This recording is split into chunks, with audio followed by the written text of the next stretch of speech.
Welcome, everybody. This is Gaming Gaiden, the podcast that uncovers the side stories of the gaming world as well as the world of Japanese localization. I am Andrew, and right here with me is Mike. Always a pleasure. And in this episode, we will be talking with Matt Alt. How's it going, Matt? I think our audience recognizes everything that goes along with that from just the name. Yes, exactly. But in case you don't know, Matt Alt is the author of Pure Invention, which is the untold story of how Japan became a cultural superpower through the fantastic inventions that captured and transformed the world's imagination. Excellent book, by the way. I listened to your audio book. You read it? Yeah, incredible. It was great, man. I actually recorded that audiobook right here in this very room in my basement here in Tokyo. None of the studios were open. It was like, that was like early days of pandemic and like everything was shut down. Oh, really? Yeah. Well, I loved it. It's great. Have you read it, Mike? I also read it, and I had to do back and forth on the Kindle and on my phone whenever I could. Yes, buy it often. Yes, all the above. You're also the host of an NHK show, Japanology Plus, vice president, a co-host. It's actually Peter Barakon's show. I'm just kind of like, I'm sorry. In from time to time to help. No, it's cool. It's all cool. You're the co-host, yes. And the vice president of Alt Japan. That's a Japanese to English localization company in Tokyo, focusing mainly with video games, correct? Mm-hmm. That's true. Manga too. We translated Doraemon, Dorohedoro, Togari, like a bunch of other crazy stuff, minor titles that probably aren't even as well known as those. But yeah, we do all sorts of stuff. And toy packaging as well? And you're also a lover of all things Shogun Warrior? Yes, this is true. That was my first love. Okay, good. All right, Mike, take it away with our first question. All right. So I'd love to talk about Shogun Warrior some more, but I think we want to get into this because we only have so much time. Let's start off with a certain basic. Get your view on this. I know you have your own company. You work together with your wife. That's right? That's true. Yeah, Hiroko Yoda. We founded it together. All right. And I've read a few of those other books too. The Yurei Attack, Yokai Attack. Yeah, Yokai Attack. Yes. That's her ballywick is the spooky and strange. It's great stuff. It is wonderful. So we're curious about this. If you could tell us your view of the difference, or if you think there is any difference between localization and translation, or if you could address a somewhat more recent term, transcreation. Well, transcreation, I think, is a term that industry people came up with in the kind of era before localization had widely taken off as a term. I've actually never really heard it used among clients or anything like that. It sounds like the kind of thing that a localization company puts on its website rather than something that's actually used. But the translation is simply the transposition of one language into another. It's what I did early in my career when I worked at the Patent and Trademark Office, where your accuracy and fidelity to the original text is paramount. You don't have a lot of room for freestyling when you're talking about like a drug patent or something like that. You know what I mean? Like, it needs to read exactly like it does in the native language. And that's why actually in the patent office, you break the rules of grammar. Like you're allowed to use run-on sentences, for instance, or do things. Yes. Well, the claim of a patent application is they can be pages long and they can't have a period. Whoa.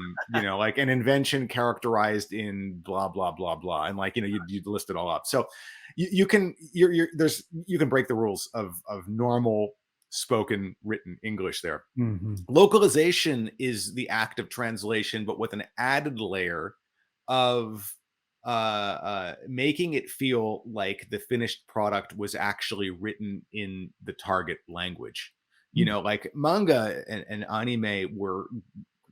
I know this comes as a shock to a lot of people. They were created as entertainment products. And so, like, for instance, if you need a PhD in East Asian studies to make heads or tails of the translation of a manga, something went wrong. It's not, they're not designed to be need a dictionary or, you know what I mean? Or like something to help you get through. They're designed to be read quickly and for entertainment's sake. And of course, there's different types of manga, there's different types of games and different types of anime, and localization takes that into account. And it's basically a way of editing together with the creators of the content. It isn't something that a translator or localizer does, you know, on their own, to make it as accessible as possible to the audience who is going to be consuming it. Now, what you said just there a second ago was that you work together with the creators. Is that something you get to do on a regular basis? Is that part of the standard practice for your company? Because from what we understand from others, is that not? No, actually, I kind of misspoke there. I should have said together with these stakeholders. And by stakeholders, I mean, different. Yes, it is. There's actually, and I don't mean to burst anybody's bubble who wants to get into entertainment localization or game translation or any of that. You almost never have access to the creators of a product that you are localizing. Almost never, because they're busy. And until quite recently, most of them didn't really care about the localization process. It's not their thing, and they leave it to the professionals. And so, especially in Japan, there's a lot of barriers in between, you know, put up around content creators, because they tend to be the types of people who like say yes to anything. And so, you know, and then they get deadlines blown and like all sorts of things like that. So we've, you know, never, I don't want to say never, like when we were working on Ninja Gaiden, we met like Itagaki-san, you know, when we were working on Dragon Quest, we met, you know, Yuji Horii-san, but like those are brief, like, hi, you know, okay. You know, most of the time the queries that you have in a video game thing, they go to the Japanese development team who like they formulate a response and get back. In manga, you talk to your editor, who is almost inevitably at the American publisher side. So you don't like, it's not like a free pass, like, you know, just because we translated Dorohedoro, I don't like go drinking with, you know, Q Hayashida or anything like that. As much as I'd love to, I think that'd be awesome. She's really cool. But there are a lot of stakeholders in this stuff. And I think this is something that a lot of consumers of localized Japanese content don't get. It's not like that the translator / localizer has carte blanche to do whatever they want. There are many people involved in the process. There's the editor, who is the person who is like most directly linked into the publishing company. At the publishing company, there's all sorts of executives and people who are making decisions that are kind of a higher level than what each individual manga is. Of course, there's the rights holder in Japan, the creator themselves. So like there's this, and if you're dealing with stuff for broadcast, then you have to deal with like TV stations. You know, what are broadcast regulations? Oh, you can't oh, what's the age range? Oh, you can't show this. You know, so there's all sorts of things that come into play when you're localizing that don't when you're just straight up translating something. So, and you have to keep all of those in mind, and you have to work with the stakeholders to produce what they want, because actually you're as a localizer and a translator, you're actually not working for the reader at all. The end user is not your customer. The customer is the person who hired you for the job, who is probably the editor or the publisher. So you're kind of working with them to please them. Right. Yeah. Makes sense. That is a pretty thorough answer. I appreciate that. So did you want that short? You know, I can answer this like really, but however you want to answer. Whatever's natural for you, that's fine. I'll just go on about this for hours. It's very clear. No, jump in, by the way, like interrupt me if I'm getting like fucking tedious. No. I love it. Are we allowed to say the F word? I'm sorry. Yeah. Yes, you can. It's totally fine. Yeah. All right. So this is something I saw that one of the earlier projects you worked on was a Lunar Silver Star story, which was interesting because I got excited at first because I was thinking, oh my God, wait a second. That's so weird. I played that on the Saturn back in the early days of high school. A friend loaned me a Saturn? Sega CD. Sorry, Saturn. Sega CD. Oh, okay. I just said that because I had a Saturn. But I did get a Saturn, but that was later. Not many people did. But did you work on the original version that came on the Sega CD or only No. So I played that. I played that. I remember really loving that. Actually, I believe my sister and I played through it together. It was like that was the original Lunar on the Sega CD was one of the first kind of truly like cinematic RPG experiences that I played. It was, because it had these dramatic anime cutscenes. Yeah, it really blew me away. I had a whole bunch of friends. I was in a boarding school, and so we had a friend who loaned us the Sega CD and another one who loaned us a Commodore monitor. We were playing it on that, and we were like taking turns playing it, and everybody was just loving it. Those Commodore monitors really kicked ass, by the way. I think if you're using the one, was it the one like a Super VHS input? Like, no, it was composite, but yeah. But it was nice. It was at that time I had only been playing on RF, so composite was an upgrade. Big jump. But so I played that and like I loved it. I was like a Sega CD, the Sega CD came out when I was in college, I guess, and I was kind of an early adopter of that. And so when the chance came years later, because it was quite some time later, to work on a Working Designs title, it was like that was like my first kind of starstruck moment.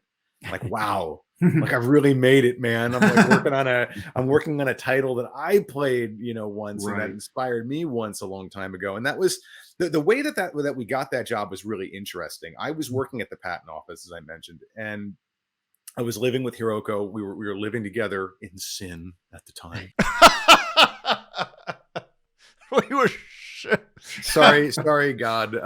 Oh man, that's so funny. And this is before we were married, and she was getting her master's degree at the time from American University. She had graduated from the University of Maryland and was getting her degree, and so we're living like in DC. And I get this email from an old friend of mine named Michael House. And Michael House is a translation pioneer. He worked for this company called Anime Ego and did the subtitles.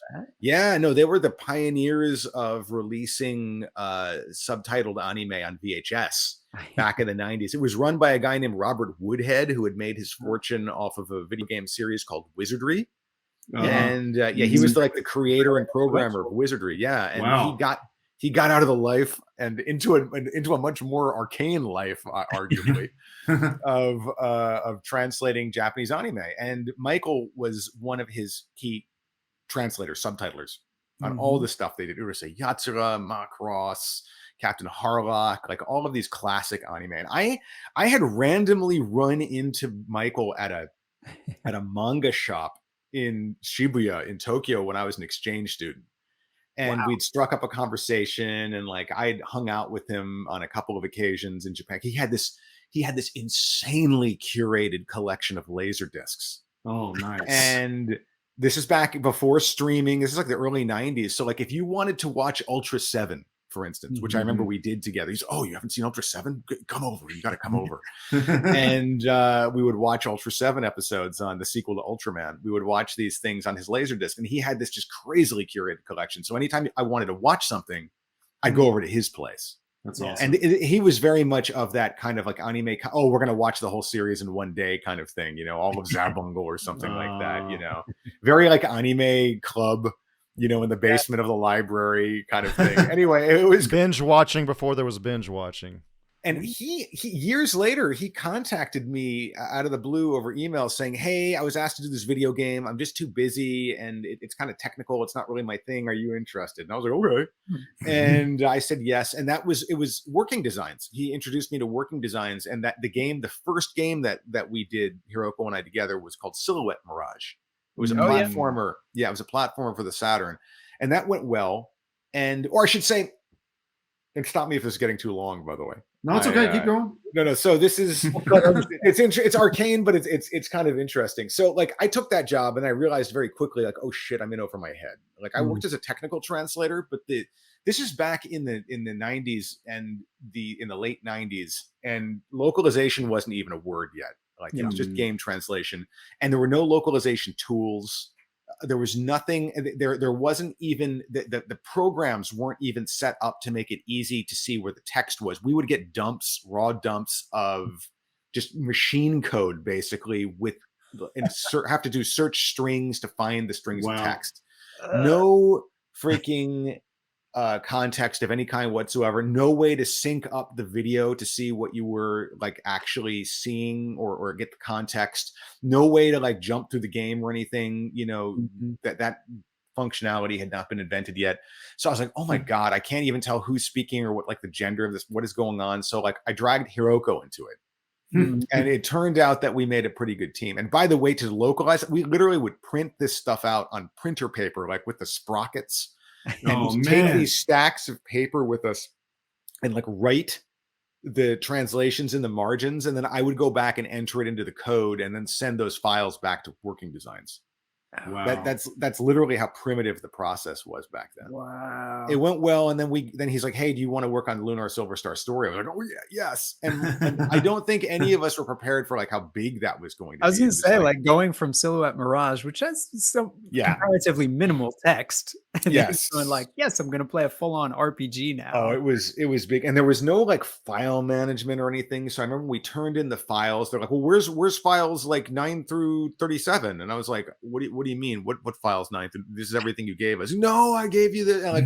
There would be all of these kind of things going on where it was like there was no CMS, no like content management system. There was no like, this was very early days of translation, and you know, we would give the stuff back over to Working Designs, you know, Vic. We just send it straight to Vic, and then he would do his magic on it, so to speak, because Working Designs always had a kind of unique in-house style of rewriting things that is kind of proto-localization in a lot of ways. Definitely playful, fun. Yeah, playful, a lot of like puns, a lot of like contemporary references that didn't age very well. And I think because of that, like, I don't want to say rules have been put into place, but like people try to avoid doing some of the things that Working Designs did, because it does tend to date the products. But he was a pioneer. Vic was a huge pioneer in doing all of that, and somebody who instinctively got that it was about more than just translating.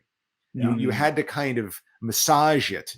You know, the whole point was to suck you into this text. And if it was written in like really stilted, formal, you know, dictionary style English, you would kind of ruin the entire effect. So that was really interesting to me. We weren't involved at that stage in doing the rewrites. We were just doing the translations at that phase. And it went really well. I mean, it was cool to get that experience, and then we parlayed that into another job, you know, which is working with Jeremy Blaustein on Dragon Warrior 7. And Jeremy was the guy who did Metal Gear Solid and a bunch of other really key titles. So that's in a nutshell how Hiroko and I got started doing this. Wow, that awesome. Is quite the story. Yes, Blaustein's also in Washington State. Blaustein, Jeremy? Yeah. No, he lives in Japan. He's been living in Japan for the last 20 years or so easily. Okay. But yeah, he was a guy. I mean, he was the localization producer on Snatcher. Oh wow. You know, he did that Dragon Quest 7. We did a bunch. He had a company called Wordbox, and Hiroko and I did a lot of translation and kind of localization editing for him. I always felt like Snatcher in those games desperately just need to be on iPad and iPhone. Yeah, they're kind of proto visual novels, aren't they? Yeah, it's just the point and click so perfect with the touchscreen. Yeah. And this is a little known fact. The actual translator of Snatcher is a guy named Scott Hards, who went on to found this company called Hobby Link Japan, that for a long time was a big purveyor of, like, if you wanted like a Gundam kit, you went to them. They would ship it abroad. Now, like, there's Amazon and, like, you know, Bluefin, like all of these kind of distributors, and it's globalization has really kind of transformed the way that we consume all sorts of content, including like physical stuff. But he was like the guy. Like, if you wanted like this obscure Gundam kit that wasn't sold in the States, you'd call, you know, you'd email Hobby Link Japan or go to their website and ship it out. So what about NCSX, National Console Support? You know them? Same kind of thing, right? That was like the game wing. They weren't related, but that was the game kind of version of that. Yeah, there were all sorts of, you know, and Patrick was reminding me, there's like Video Search of Miami. There were like all these companies that would specialize in getting stuff that you couldn't easily find because you couldn't just go online and search for it, you know? Yeah. I mean, I remember those days, you know, when you used to get video game magazines, you'd look in the back and be like, whoa, what's all this stuff? Oh, this is so cool. Personally, I really loved that hunt, that like the Yeah. thrill of the hunt of tracking things down and finding them. Like I was the kind of I used like a file to file off my Sega Genesis, like the cartridge door, so you could play Japanese cartridges on it. Like they didn't really have any DRM on it at the time, just like a physical block. Physical. Yeah. But like, that was really thrilling and fun to me. And Mhm. I think actually we're in an era where it's much easier to get content now, but you don't really get that thrill so much anymore.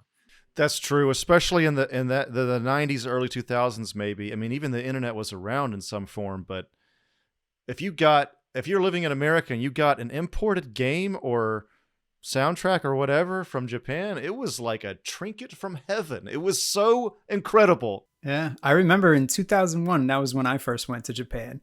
I went down to Akihabara, before it was regularly nicknamed Akiba and stuff, and before all the Moe stuff kind of came in. It was lots of radio parts around still. Oh, yeah.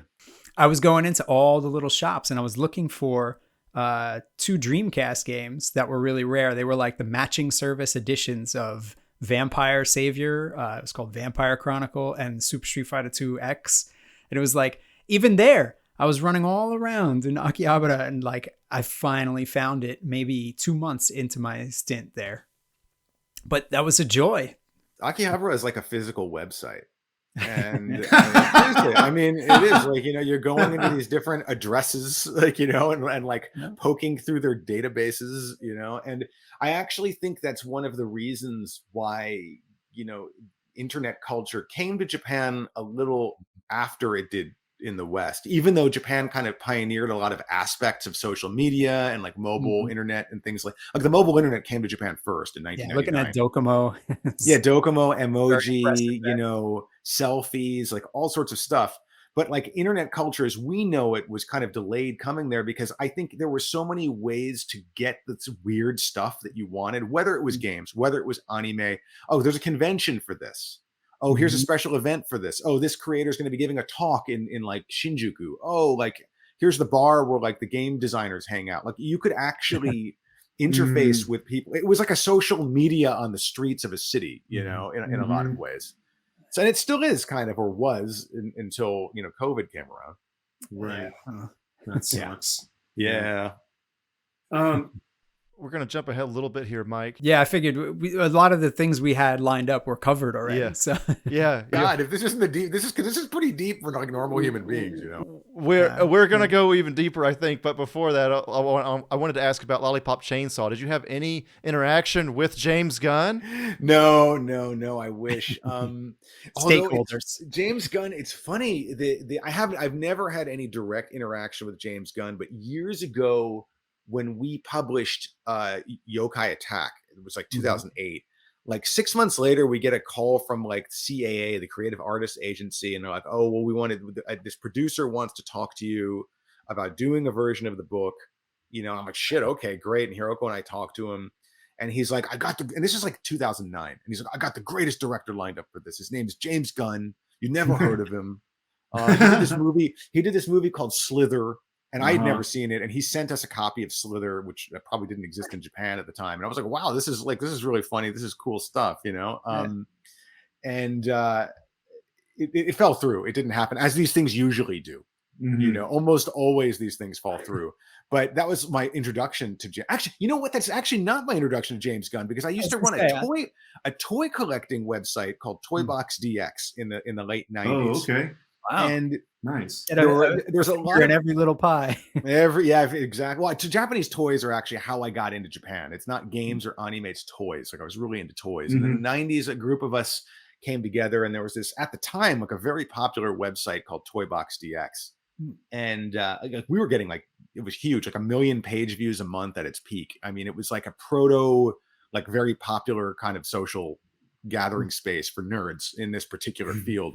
And one of the collectors was a guy who worked as a screenwriter in Hollywood, and so he had somehow found out about this. But James Gunn and his brother published a book called The Toy Collector, and this is in the 90s. Cool. Have you read it? Do you know it? No, I don't know about this aspect. It's fiction. It's like thinly disguised stuff and all that. But he and his in the book, he and his brother, and like you wonder how much of this is real, are like they're boosting drugs from hospitals and selling them so that they can afford to buy like Shogun Warriors and like ROM and Oh like my God. Micronauts and like it's called the toy collector. It's basically like they're like drug dealers who are using their proceeds to fund their toy collection. And that was where I first knew about him. And so when, I remember seeing, I'm like, oh wow, this guy's all grown up now. He made a movie. He wrote this book, and now he made this movie, Slither. And I was like, wow, that's great. And then it wasn't until years later that like he became associated with Guardians of the Galaxy and stuff and blew up as. But that's my like tiny brush with James Gunn. And no, I did, and at a great remove. Like we've never seen each other or spoken or anything like that. But he was on Lollipop Chainsaw. But that was an interesting project for Alt Japan because I was going to ask about that because that's unusual. We haven't encountered it where we've seen something that's primarily written, scripted in English. It seems, and it has to go to Japanese. So it happens. Yeah. It happens. Like Elden Ring. That's they have. I don't think it's actually scripted by Jesus. What's his name? George R. Martin. Yes, it's not by Martin, but it's not actually scripted. The Cathedral of Dragon Communion. Exactly. that alone is like that's the best sentence I've ever heard, or phrasing. It's so great they brought him into that. He's such a great fit for that world. But Lollipop Chainsaw, we didn't localize it. We were actually hired by Grasshopper to be, what would you even call it? There's like we were like field producers because we actually took the production team to America so that they could capture audio and textures that they would use in the game. And so I actually took them to Maryland. Okay. And we drove all over Maryland. I'm from Maryland originally. So it was like, they wanted to go to like Los Angeles or Hawaii or something. And I was like, but they had this list of locations. Like we need a junkyard. We need a college. We need a college town. We need a frat house. We need like a normal American house. And I was like, look, I think it's best. I know that you want like some kind of Malibu sort of experience here, but if you want us to arrange this, it needs to be in a place where I can get easy access to all of this stuff through like, connections and things like that. The house, you can use my parents' house. And so like a lot of the textures, they were capturing like the outside of my parents' brickwork, the linoleum floors, the, hardwood floors, the carpeting, Nice. We went all over University of Maryland and stuff like that. They're like, oh, we need a playground. And like, we'd go to a playground. So it was really kind of location scouting. And it was something I had never really done in the localization world before. And it was really fun out. We were out there with two of their tech guys, and the then game director was a guy named Daniel Markowitz. And he ended up, I think, stepping off and somebody else finished it up. But it was that was a cool project. Unfortunately, no James Gunn for me, but it was great seeing my parents' house and like my bedroom texture captured and like used in a game somewhere. Yeah. That's awesome. No, I enjoyed that game, and you see, there's talk of it getting a remake. I had hoped for some backwards compatibility. I don't know. Is there anything coming to you if there's a remake? That's the funny thing. Like, we spent all this time with the team in the field in America, and then we weren't hired to localize the game. We weren't even asked to bid. So really? That wasn't. I don't mean this like, oh, we had a falling out. We didn't. It just goes to show you, like, there's not a lot of connection between the people actually making the game and the localization stuff, which tends to go off to a different department. And, the people in Japan who are actually making games, like, they don't, I don't think they put a lot of thought into the way things are going to be consumed abroad. That's actually, and I'm not just talking about, I'm not talking about Lollipop Chainsaw here. I'm talking about almost all Japanese content, whether you're talking Studio Ghibli or you're talking somebody doing a doujinshi, thing, like a zine type thing. Japanese are so like hyper focused on making stuff for themselves, but that's actually what, like, because they don't throw a lot of bones in there for foreign consumers, it actually makes the product more authentic in a lot of ways. Definitely, and it has that sense of otherness as well, which is great, right? Yes, otherness, but depth, like, and you feel like you're kind of scratching the surface of something, which is true in a lot of, like, if you watch like one Gundam, like there's a billion other Gundam episodes out there to watch, you know what I mean? Or like some games, Final Fantasy, it's not, oh wow, Final Fantasy, well, I wonder if they'll make another one of these, there's like dozens of them out there. So you're kind of every time, and this was true back in time too, whenever you would purchase or come into contact with some new franchise, it wasn't wasn't just a product. It was like you're kind of the doorway into a whole new media ecosystem. Mm. You know? Yeah. Yeah, and I think that's part of the key of the success, obviously, of so many Japanese properties, the media ecosystem. Sure. Well, this links back into the chase, the hunt that, we were Mhm. talking about earlier, especially back in time. You really had to, either find somebody who was knowledgeable or pray that whoever was putting it out would do like what Anime Ego did. A lot of times, like Michael House would put in these huge annotations and like footnotes into the VHS boxes. So you'd be like, oh, when you're watching Otaku no Video, this is what this reference means, that kind of thing. Right. Yeah, I never got a hold of those. Those were always too expensive for me. I was a high schooler in the mid 90s trying to go to Suncoast and being like, what's new in the sub section that I can't afford and I'll have to hope shows up at Blockbuster or something. Oh, that stuff, those tapes were like, it was like $30-$40 a tape. And that was not in Japan. Tapes in were like one episode each. Oh my Like, God. Yeah. Which is why back in the 90s, you get all these frustrating things. Like somebody releases like 3/4 of a series and then like people stop buying by like tape 12 and like the rest of it never gets released. That happened with so many series back in the day. I woke up early on Saturday morning for so long to watch the Dragon Warrior cartoon that had been brought to America. And then I think there were like 12 episodes and I just came back the next week and it was gone. And I was like, what happened? Well, I mean, that was, and also that at least you had that. Like when I was a kid, we had syndication and shows weren't even shown in order. I remember Mazinger Z. This is like this classic Japanese giant robot anime. It was translated and broadcast in the US as Transor Z.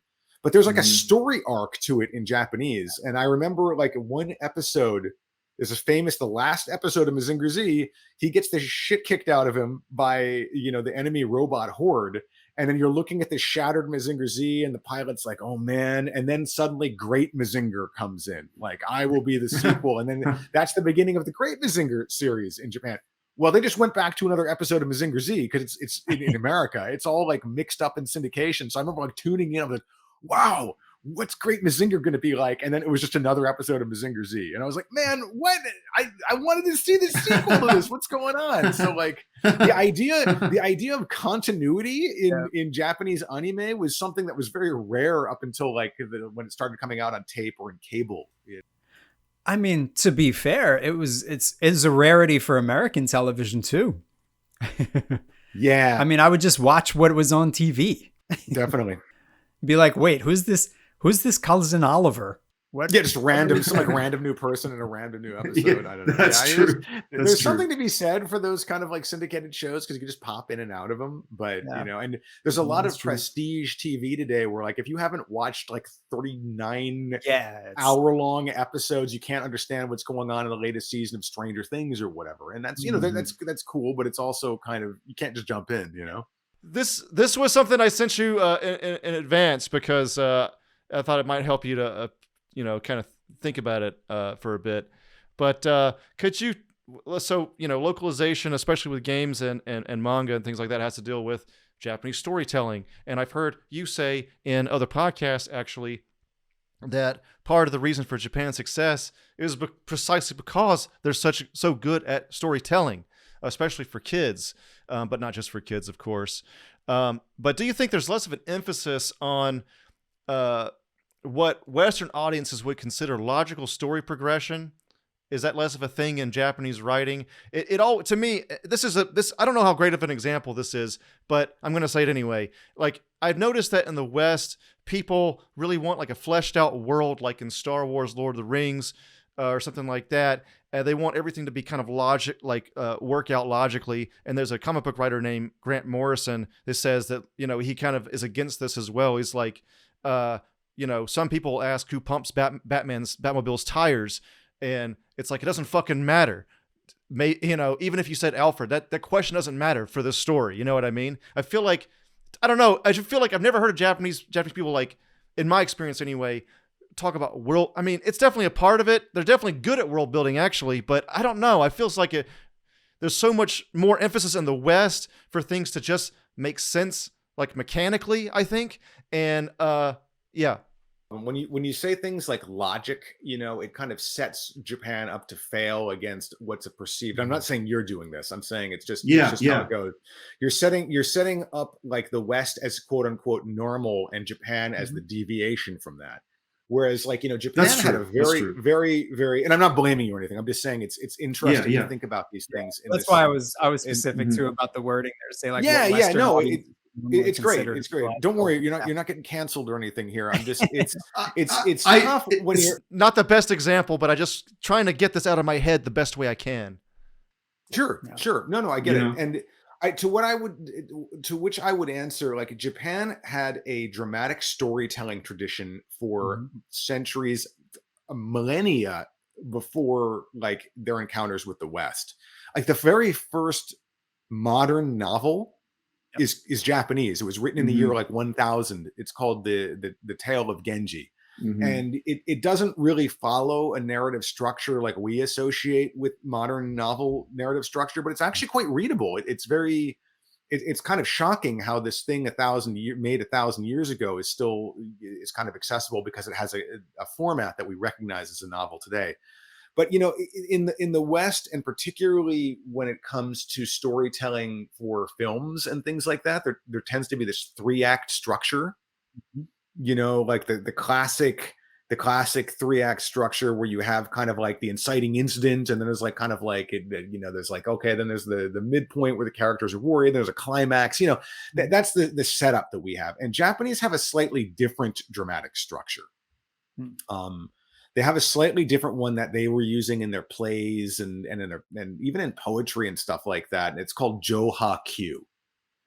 Jo being the beginning, ha is break, and then Q is like it speeds up. And you notice in those things the beginning, break, speed up, Jo-ha-kyu, there's no resolution like in there. Like I think the quest for resolution as Western creators and consumers see it is maybe not the goal of a lot of Japanese storytelling. And there's nothing like Jo-ha-kyu is not better than 3-act structures. 3-act structure is not better. These are just different. They come from totally different, but equally rich. That's the key thing, like storytelling traditions. And I think that was like a really big thing when you started to run up against, you're reading Japanese manga and manga are actually a totally different thing because they exist to be kind of serialized and like drawn out as long as. And so I've made the argument before that like Shonen Jump kind of pioneered binge watching and Netflix on paper before Netflix ever existed, because the whole point is just to create this structure where you can keep iterating on it. Here's another episode. Here's another episode. Here's another episode. Oh, okay, let's break this. And like, here's another episode. Here's another. And like, what's the resolution of Dragon Ball? Like there's no, like it never resolves. The whole point is, what's the resolution of One Piece? Like there are resolutions of arcs in there, but it's generally designed to be, oh, it's coming out in the monthly magazine. Oh, it gets a lot of word of mouth. Oh man, now I want to read this. I'll pick up all the tankobon, the individual episodes and read through them all at once in a binge. It's interesting you say that, because I know that some people criticize American comic books for being stuck in the second act. Right. Always continually, for the most part, unless you watch Logan or when they actually die. Well, I think one of the things there is obviously we have this company owned creations rather than creator owned. I think if you look to Image Comics or something like that, you'll find a lot more indulgence for the artists. Yeah, I mean, the corporatization of entertainment content is definitely like a big topic, and you can't say that Japanese entertainment isn't corporatized either. Like Shonen Jump, to bring them up again. I mean, that's a huge corporate system where the creators are really being.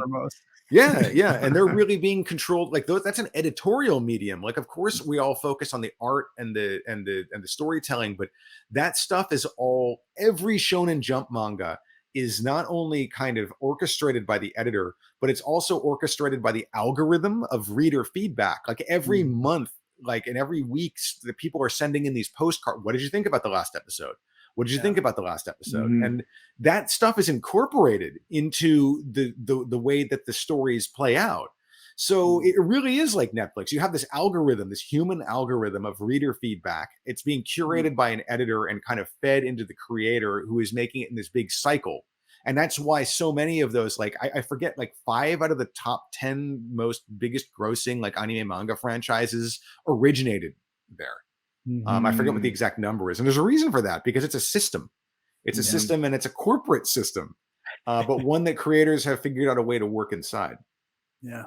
I think we're kind of off the topic of like different structures for Japan, but like I loved But no, that is important, because it's that's really, the manga stuff is really what informs so much and what's really making things popular worldwide. It's manga into anime, and of course games, converging with it. It just kind of atmospheric really well, I think. Pokemon being the magical thing. This is related to what I've been thinking. It feels like, and correct me if I'm wrong here, Matt, but there's seemingly a lot more kind of a preference for stream of consciousness style writing almost in Japan compared to the West. You know what I mean? And that maybe can be related to atmosphere. Well, essay structure is very different in Japan. When you're writing like a nonfiction essay, in English, there's this whole structure for like, you make an argument, and here is support 1, support 2, support 3, and then like let's round them all up in the end and restate the thesis kind of thing. Is how you strong paint by numbers approach. Yeah, and in Japan, it's also paint by numbers, but in a different way, where like you state a thesis and you kind of draw this like circle of like kind of related things around a kind of core, and you don't necessarily have to sum it up at the end, because all of those things are understood by the reader to be evoking some kind of central theme. And again, I know about this because my wife struggled. She was Japanese, born, raised, educated in Japan. When she came to America and did her undergrad, and then particularly her grad school, she had to quickly learn the kind of Western argument structure that we take for granted. And I think that structure also affects fiction too, in a lot of ways. And it's why, like, I mean, I'm just going to throw this out as one example. It's going to date me. There's a 1984 Macross the movie. It was by far my favorite movie as a kid growing up. It was the kind of theatrical version of what we know as Robotech in the States. It is not a good story. It does not, like, its plot does not hold together very well. But like, it was so immersive in the way that they painted its scenes and in the way that it portrayed its characters, that I just wanted to spend time with it. I wanted to spend a lot of time with it, and I did. I watched the anime. I surrounded myself with transforming Valkyrie toys. Like, I wanted to be in that world. And you see that rarely in the States in things like Blade Runner, for example, which isn't particularly a great plot. But like, you want to be in that world, and there's some kind of rainy Los Angeles, drinking whiskey and like hunting down replicants. Like, it's great. It's almost like virtual reality, and Japan does that really well, I think, better than the West. Yeah, I was actually talking with my partner the other night about Star Trek: The Next Generation, and she's like, I don't think this is really as good as the original, and I really like The Next Generation. And I said, it's not, we're coming in 35 minutes into the episode, just flipping around channels. And I'm like, it's not really the story that matters to me. I like to be here with these characters. I really love Jean-Luc Picard, and I love Geordi LaForge. And I like the tone of the show. I just like to be a part of it. It doesn't matter to me what the story is. Yeah, and I think a lot of great shows have that going on, and I think they start to go off the rails when they get too into world building, and when they get too, there's all sorts of series out, and you see it a lot in games where like, or projects that were brought into where like you're translating more documents about things that aren't in the game or the manga or the anime than you are. And like, I understand, as a creator myself, like I didn't put everything I researched or whatever into Pure Invention, like you can't, and there's going to be a lot of stuff left out. But I think like the idea that there's a much bigger world behind what's playing on the screen can derail creators from the fact that you have to still show something interesting on screen, which is why very few of the new Star Wars series work. It's like, I actually don't give a shit about this elderly, bounty hunter who is like spending all of his time in like a orthopedic bed. I get that this happens in the Star Wars universe. Like, why am I in this Imperial Senate kind of thing? Like, I don't care. I just want something. I want something fun. Can somebody shoot like a blaster and like swing across like a chasm in a Death Star while saving a princess? Can we see that? Like, that might be interesting to have on screen. Yeah. The originals had a whole lot of swashbuckling serial cinema stuff that was fun. Yes, and it's bullshit that I think that Lucas had anything planned out beyond that. Like, I don't think he did. No, and that's what made it great. He's Yeah. like, oh shit, we better put a fucking fight scene in here. We better Yeah. have some like a bunch of stormtroopers shooting lasers at people and like ducking for cover, because you don't. Now it's like all about the world. We must explore the world, and I'm like, you know, this didn't happen, right? It's not real history, so you can do whatever you want. You can break it, you know, and that's the problem I think with a lot of big modern franchises is they get so wrapped up in that they forget they're supposed to be entertaining us. To me, the world building just has nothing to do really a whole lot with the character arc. You know, I want to be moved by the emotions that the characters are going through. It could be almost in any world. Yeah, I like world building, but I don't know. It's just, to me, this is something, you know, one of the things that I really keyed in with Japan, even from an early age, this kind of like the way Japan tells a story. And I've been kind of subconsciously taking that in my whole life. And I'm just in recent years figuring out why I like, or what are the factors, or what are the reasons why I like the Japanese way of doing it. Right. You know? It's tough. But I think really that like emotional atmospheric appeal is obviously it's emotional, because you can't like Japanese content, manga, anime, games would not have become as big as they would without forging an emotional connection with people. And that emotional connection is actually more important than the plot. Yeah, it's I think more so. important than the resolution. In a lot of ways. It's why I spent so much time with anime characters and series that never got resolved, and actually I'm not really interested in the resolutions of them. Like to me, it was much more about being immersive in those worlds. And now that we have actual immersive entertainment in the form of, you know, really incredible video games, I think that's kind of taken a lot of the wind out of the sails of some of that. Although, you know, anime is still quote unquote the world's most bankable genre, according to the, you know, Hollywood Reporter. So yeah, it's an interesting choice of words they had there. You mentioned something though just a minute ago about, you know, how you have to put things together and curate and all regarding your book. And so one of the questions we had actually we were curious about is one that we've got right here. Andrew, did you read that to the man? Sure.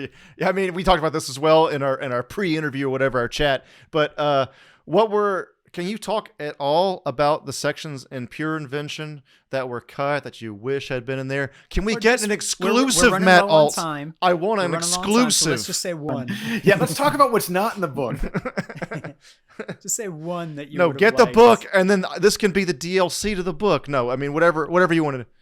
It's no, it's a really good question, and one that I actually don't get asked very often. But the you know, whenever you're doing something, there's a kind of calculus between the time and spent on it, like when the deadline is and how much you can do in the time you're allotted. And there are two chapters that I really wanted to put in, but one of which probably the book didn't need, and another one which I really wish had gone in. The one that I really wish had gone in was about music. Okay. There's a really interesting narrative. Yeah, arc. a lot to say about music. So I'm No, but there wasn't a music chapter, and like I'm talking about, like start with the Sukiyaki song, which was you know Kyu Sakamoto's hit from the 1960s, the first non-English song to ever chart in the States, and then like by the 70s you have like YMO, who is this kind of precursor of electronica and influencing like you know YMO's. Yeah, well, YMO's Behind the Mask almost made it onto, you know, Thriller, you know, like Eric Clapton is covering it. So you have this like proto J kind of tech pop boom. And then all of that music starts to like, we start to consume Japanese music through video games, which is all influenced by Japanese city pop, although we didn't know it at the time. And then you have this boom for things like idol groups. You have this boom for like, you know, Hatsune Miku, virtual idols. And, you know, even though the dominant form of music being listened to in the world today is K-pop and not J-pop, I really think the ways that that K-pop is being consumed are incredibly Japanese.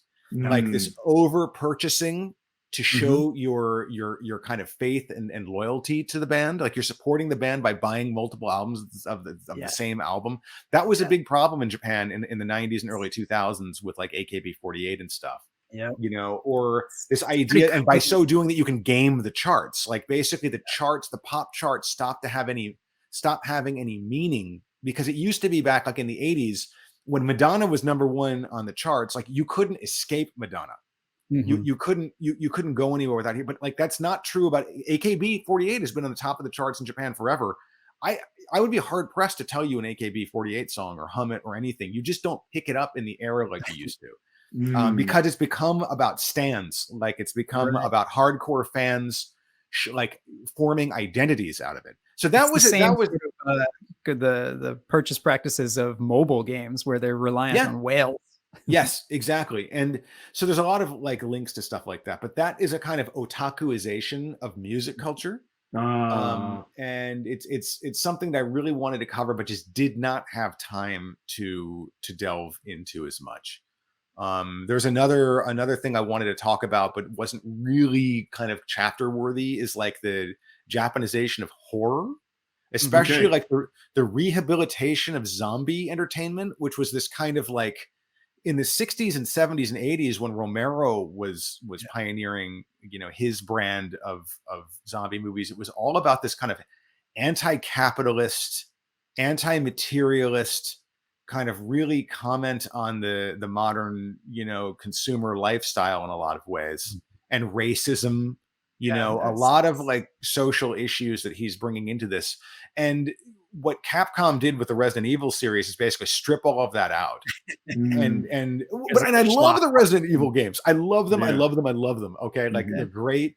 So I don't mean this as a diss, but they kind of democratize zombies by taking all the politics out of them.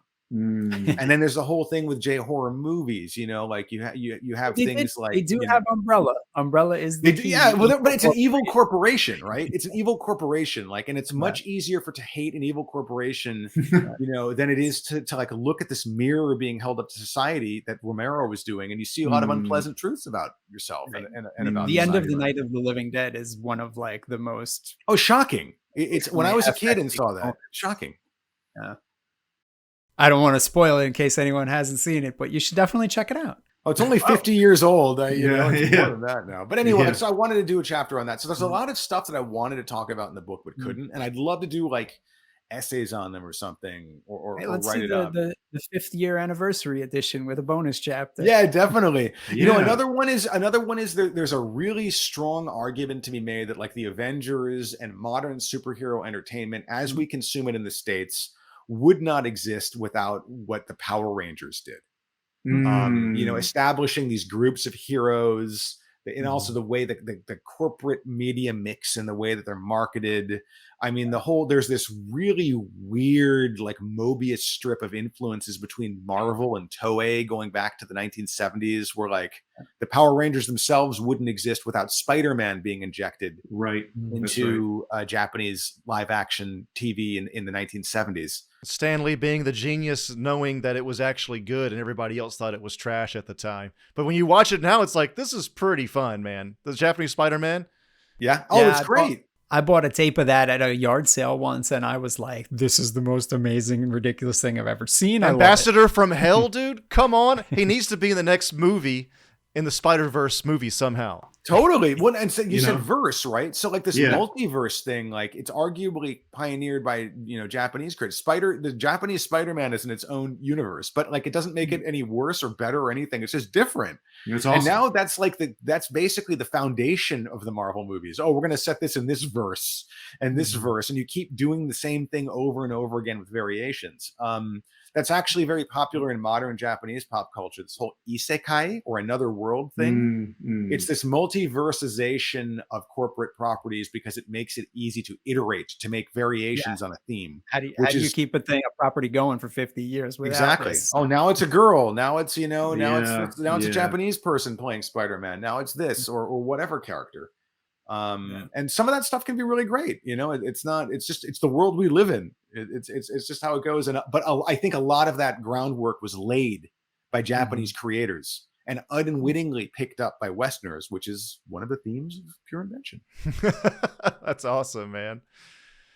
Well, I have one last comment here, man. I wanted to say this because, you know, we're all people here that think about Japan very deeply, and I think you're the perfect guest to talk about this with. And we can we'll be out of here after this, so let me know about time. But so you've said before that it's possible that Japanese culture is so popular because they're good at storytelling as well as making things for children. We see this with anime and video games and so on. Do you think there's any other reason why Japanese culture is as big as it is? In the Great Courses Plus called Understanding Japan, Professor Mark Ravina points out at the end of the whole series that it's basically simply because they are so different yet so familiar. It sounds so simple, but if you take, for example, just follow me here for a second. Like an uncontacted tribe, you expect them to be very different from anybody in the West or Japan or anywhere really, right? But sometimes it can feel as if on some level that the Japanese are almost at that level of difference from the West. But then at the same time, they like the Tokyo looks like a city. It is a city. They play baseball. There's so many similarities. And it seems what I'm trying to get to is it seems as if many weebs, as they call it these days, or anyone interested in Japanese culture on a deeper level might key into these differences, because seeing something so different yet so familiar on some level, on some subconscious level, might give us a broader idea as to what it is to be human. Like as if you met an uncontacted tribe or something as well, you would see a broader scope of humanity. And we've been seeing that. I feel like I've been kind of seeing that with video games and anime and whatever since I was a kid. And hopefully I've worded this well. I'm not trying to get canceled. This is the best way I could put it. It's not canceled. Japanese culture is different. It's different. And yeah, no, of course. I think being exposed to different cultures is a great thing because it shows you different worldviews and it shows you different ways of living and different sets of values. And like you said, I think one of the appeals of Japanese anime and manga is that it came from a culture that was as advanced or arguably even more advanced than our own. In many ways. I mean, Japan was the second largest economy on the planet starting by the early 70s.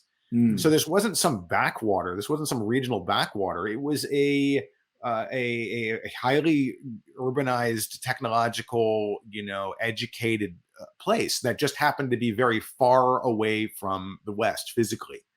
But you brought up something really interesting when you said familiarity, right? Because this is something that came up in Pure Invention. There's actually a very famous American designer named Raymond Loewy. And Raymond Loewy designed all sorts of classic, mid-century logos and designs. He did the Lucky Strike design, I think, for the cigarette pack, all of this iconic stuff that you've seen a million. He was a genius designer. And he had this philosophy called Maya, M-A-Y-A. And it was an acronym that stood for most advanced yet acceptable. And what it meant in a nutshell was that people always clamor for something new, but what they really want is something that's really close to what they know. So you can't innovate so far off of the beaten path that people don't know what it is. Because then they don't know how to kind of contextualize it. Right. Japan is kind of the master of Maya without even realizing it, and making these really advanced yet kind of accessible designs, stories, characters. It helps that so many of them were inspired by Western things, like Astro Boy being inspired by Disney, for example, Tezuka being highly inspired by Disney, but then taking that as a springboard and doing his own innovation with it. Video games. Americans invented video games. We pioneered video games, but Japanese took those forms and started innovating within them. So instead of having, these kind of sort of macho violent fantasies, you get more kind of cute ones like Pac-Man or Dig Dug. Although Dig Dug's pretty violent, man. We pop those, it is pretty gruesome. Those monsters. I'm glad it's not realistic. Well, it's exactly. Yeah. Can you imagine you do like a Splatterhouse, like that TurboGrafx 16 game, with blood spraying? And we should do this. We should make a Dig Dug, the dark, hard. That's incredible. A brutal gritty Doom reboot. mod where you get the Dig Dug pump. Dig Duck Dark. I mean, that's it. You got the title right there. But it's like, it's funny, even in that kind of grotesque moment, like Hawaii sensibilities made it very accessible. So that's another example of that. So I think you're absolutely right. Like Japan being kind of different but accessible at the same time is really key. Right. Yeah. All right, man. This has been awesome. Loved it. Matt, it was Thanks a for pleasure. having Thank me. you so much. We really Yeah, appreciate I it. just sorry to keep you a little long. No worries. No We're happy worries. to chat. You sure there's not any like burning follow-up question? I do have to run, but I'm happy to take a shot at it if you got it. I mean, while you're here, we do have a couple more. Or one more encore. Okay, this is the encore. Why are there no He-Man and Simpsons conventions in Japan, but there's a new anime convention in every city in America? I actually think Simpsons, He-Man is just a very simplistic kind of show, and actually it was broadcast here. Okay, but I don't. When it was current, or did it show? Yeah, up I remember seeing ads for like the action figures in. Actually, I don't know that it was broadcast here, but I know people were aware of it. The action figures were certainly sold here. Hobby Japan had like these like really detailed dioramas they had made for them and stuff. I was like, why are you guys wasting your time on this? Man, I'll tell you, when I was a kid, I loved He-Man. Yeah, up and down. Couldn't Transformers. Get enough of it. Had the it was a little figures, too loved fleshy. figures. I tried to go back and watch an episode of He-Man when I got the DVDs in like 2006, and I was like, "Whoa, I'm just gonna put these DVDs away." And that's that, man. Well, it's like the difference between Transformers and GoBots, right? Like one animated by Toei Doga, the greatest animation studio in the Far East. The other one animated by Hanna-Barbera. Oh, yeah. That was actually a key moment for me as a kid, realizing, wow, my people suck. When it comes to, certainly when it comes to giant robots, we suck. We just don't get this, whereas Japanese people do. And I was, as somebody who was obsessed with robots, that was basically the moment my die was cast.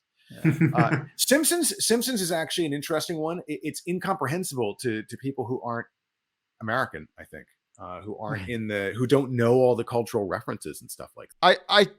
It's just an example. There's no, America's not a subculture. America's not like a subculture like Japanese otaku stuff is a subculture in America.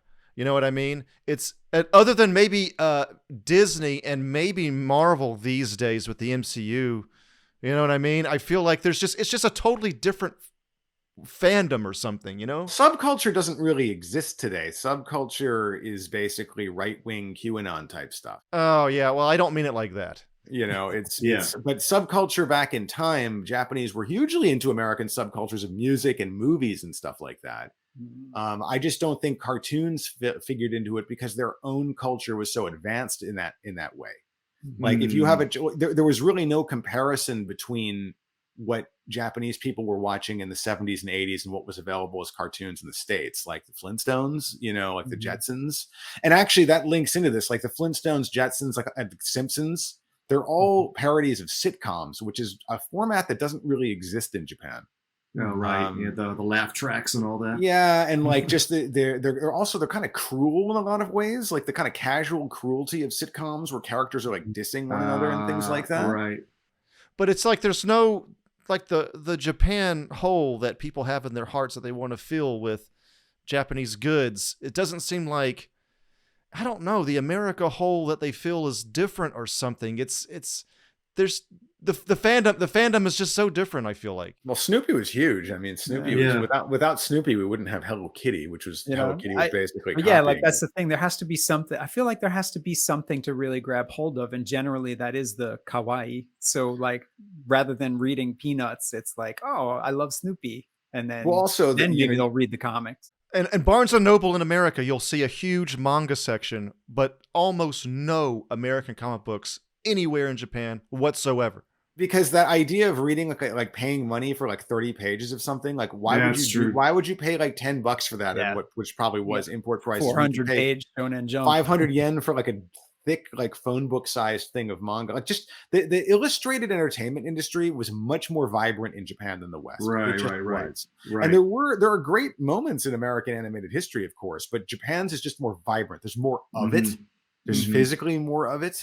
And I think it was being produced in a lot of places at a higher level you know, thematically, artistically, which isn't to slight American comic book creators, but they were just kind of slotted into this 30 pages a month kind of thing. Whereas in Japan, you know, comic books were consumed in just a fundamentally different way. And I don't think Japanese people felt the sense of loss in when they were comparing their illustrated entertainment to Western illustrated entertainment that they may have when comparing their rock to Western rock, you know, or their movies to Western movies, or what have you. So Okay. that's my take on it, you know, but it's just my take. So have a Japanese person on here. You should. Why is South Park not bigger in Japan? Well, it's just you know, Anime Con, or what is it, Anime Expo in LA is absolutely humongous, and it's just, if you go to Japan, if you look at Japan, there's no parallel there. There's no He-Man Con. No, there's not. But you know what there is, you know, comic market, which has 750,000 people coming to it. It dwarfs Anime Expo. Anime Expo is a drop in the bucket compared to big Japanese conventions.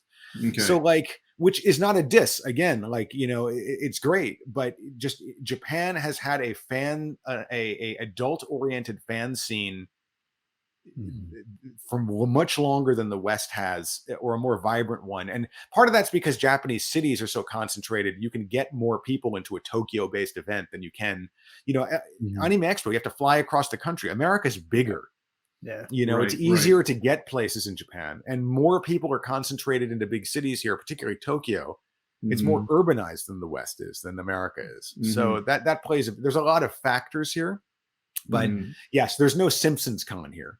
But you will find Simpsons like doujinshi, I'm sure, at Comic Market. So there's that. I mean, I would consider the idea of The Office, say, you know, where even that show, which had its run in the UK, then was adapted for American audiences. So it's hard to imagine a lot of the political and social satire of The Simpsons working really well in a nation so far removed. Sarcasm doesn't work in Japanese. Sarcasm does not work here, and it just comes across as cruel in Japanese. You can't translate it.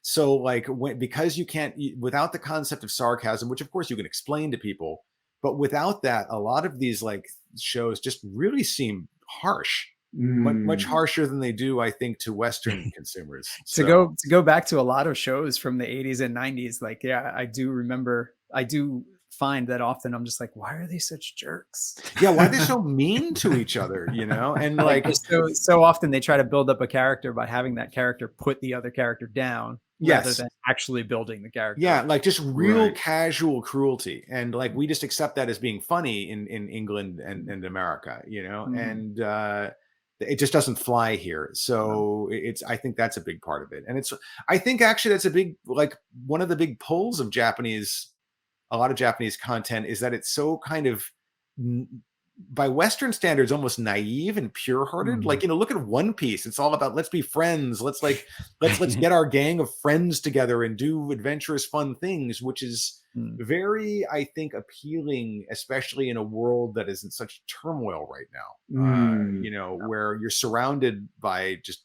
kind of violence and negativity all the time, even before COVID-19, but accelerating now with all of these like these dark political and social trends. Japanese content provides a literal escape from that in a lot of ways, because it's made in a culture that's different than ours, and it expresses themes that are very different from the ones that Americans gravitate toward, that darkness. Like, you don't see Breaking Bad here in Japan. I don't think it would do well here in Japan. It's genius level storytelling, but it's just too dark. And why doesn't he just have health care? Exactly. Yeah. Why don't you just go to the doctor? Why just, you know, it's like, what's the problem? Yeah, exactly. That's another factor. Well, thanks for having me, guys. Yeah, thank you. It was really awesome. I hope your podcast is an amazing success. Thank you. All right, so that was a great chat with Matt Alt. He had to make it on to the next thing, so we really appreciate him giving us his time. Before we close it out, I'd just like to highlight a favorite quote of mine that kind of really sums up a lot of the key points of the book Pure Invention, and here it is. instead of mediating our realities with fantasy, we're increasingly eliminating the difference. And I think that really does a great job of summing up a lot of why we engage with this media, and it's something that I think that Matt was alluding to at the end of our conversation there. If you haven't read the book, Pure Invention, it's really a very worthwhile read. And Andrew enjoyed the audiobook. I hadn't tried that. Yeah, So- I'm obviously a huge podcast fan. I don't just make podcasts, I love podcasts. And so when I got into Audible and made the easy transition into listening to audiobooks as well. So not just podcasts. And honestly, I could be a spokesperson for audiobooks. I was never a huge reader, honestly, growing up. But audiobooks have really helped me to actually read books. And that was my favorite book of that year. I guess I read it, listened to it last year or something. 2020, I think. 2020 came out. Yeah. Great. I could not, sometimes audiobooks will get boring just like a book and you want to turn it off or whatever. But with that one, I had a hard time. I'm not just saying this. I had a hard time turning it off. I really wanted to continue. It only happened with one other audiobook so far for me anyway. And that was a biography on Bruce Lee. But anyway, that's another story. This one, It would have been a lot more so good. enjoyable if Bruce Lee had narrated it. I know, it would have. And that's the thing, right? Matt Alt narrates the audiobook here, so that's really helpful. Yes, you hear the passion, and so it's great. It's great. All right. Well, everybody, thank you so much for listening. If you liked this episode, please subscribe to us on YouTube, Spotify, or Apple Music. And if you really liked us, please join us on Patreon at patreon.com/gaminggaiden. So in some other episodes, we might not have spelled out our tiers too well, but we're still figuring this out. But we're going to have a $1 tier. That's basically a tip jar, and we'll give you a shout out as well. But the thing is, since this is seasonal, it's not like your shout out is going to be in the next episode, okay? So I want to just put that there. The shout out will be in season 2 if we get to season 2. I would like a season 2, but at any rate, consider the $1 tier kind of a tip jar, and then our $5 tier, you get bonus episodes, and you have access to that at patreon.com/gaminggaiden. So check that out. And then our goals ultimately with this podcast is, tell them, Mike. Well, I would like to get myself a Mr. FPGA. I would really like to have some use for my CRT that I've been carrying around for a while now and have nothing to connect to. So I think a Mr. would be great. I'd love to play some of those old RPGs. I've been going back and trying to play them in Japanese, and I'd love to do that in front of my CRT with a nice FPGA device. This is how much of a retro gamers we are, everybody.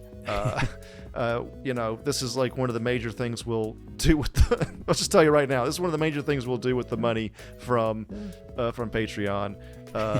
And maybe we'll make some bonus content out of it as well after we pass, if I don't want to be too overly confident, but if we pass that mark, then we'll make some content out of it, and people will get something out of it. We'll do Let's Plays or whatever. And then also my goal is a Neo Geo CD-Z. When I first went to Japan in 2004 for the first time, I was asking people about it, and they were probably $300 at that time, and I should have gotten one then, but I never did. Now they're $700 because of COVID. So the gaming market is nuts now. So maybe that sounds ridiculous to some, but that's what we're doing here. So there you go. Hope you guys enjoyed it. That was Matt Alt. Again, thank you, Matt. That was awesome. And we'll catch you later. Yeah.